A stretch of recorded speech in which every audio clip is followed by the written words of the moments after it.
चलिए आगे बढ़ते हैं। और चूंकि ये पूरा मामला जो कंगना का भी हुआ है, इसका कहीं ना कहीं सीधा कनेक्शन रिया के मामले से है। तो ड्रग्स मामले में गिरफ्तार रिया चक्रवर्ती को आज सुबह 9 बजे भायखला जेल शिफ्ट किया गया। कोर्ट ने रिया को 14 दिन की न्यायिक हिरासत में भेजा है, यानी रिया 22 सितंबर तक जेल में रहेंगी। एनसीबी ने ड्रग्स कनेक्शन में रिया को एनडीपीएस एक्ट की धारा 8C, 20B, 27A, 28 और 29 के तहत गिरफ्तार किया है।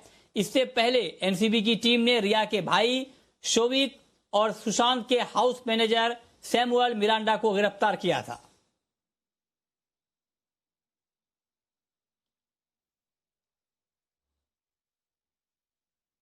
और हमारे साथ हमारे संवाददाता सुबोध लगातार बने हुए हैं, जो इस पूरे मामले को बहुत क्लोजली ट्रैक कर रहे हैं। सुबोध, रिया के मामले में अब क्या कुछ नया अपडेट? देखिए मृत्युंजय जी, ये जब कल रिया को गिरफ्तार हुआ था, गिरफ्तारी हुई थी, उसके बाद जब शाम को उनकी कोर्ट में पेशी हुई थी, तो जो लोअर कोर्ट होती है, वो लोअर कोर्ट सबसे पहले उसने ये बोला था कि हम किसी तरह की इसमें बेल नहीं दे सकते हैं, लेकिन उन्होंने एक रास्ता बताया था कि आप सेशन कोर्ट जा सकते हैं, जिसके लिए आज सुबह सुबह ही जो रिया के वकील है सतीश मानिशिंदे, वो सुबह सुबह सेशन कोर्ट गए। सेशन कोर्ट में उन्होंने अपनी बात रखी, लेकिन सेशन कोर्ट ने अभी इस पे पूरी बात करने के लिए कि क्या क्या है और दोनों पक्ष सुनने के लिए कल की तारीख मुकर्रर की है। तो निश्चित तौर पे कल इस बात पर पता चलेगी घटना पे कि क्या आखिर वाकई रिया को बेल मिलेगी या फिर वो जेल में रहेंगी। इसी के साथ दूसरी चीज और है जुड़ी हुई है कि रिया के अलावा जो बाकी के जो आरोपी थे, शोविक और दीपक सावंत और सैमुअल मिरांडा, इन लोगों की भी कल आज जो है 9 सितंबर को जो थी उनकी रिमांड खत्म हो गई थी। अब उनको भी वापस न्यायिक हिरासत में 14 दिन के लिए भेज दिया गया है।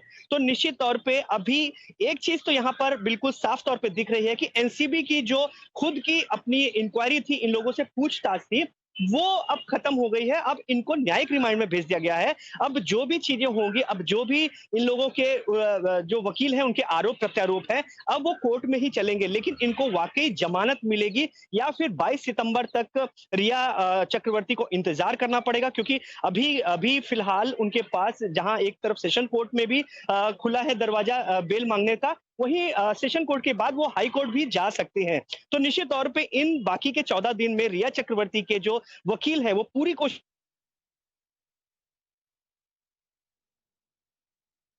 ये देखिए डिटेल में सुबोध ने बताया कि अब आगे की प्रक्रिया क्या होगी, आगे का रास्ता रिया के सामने है क्या।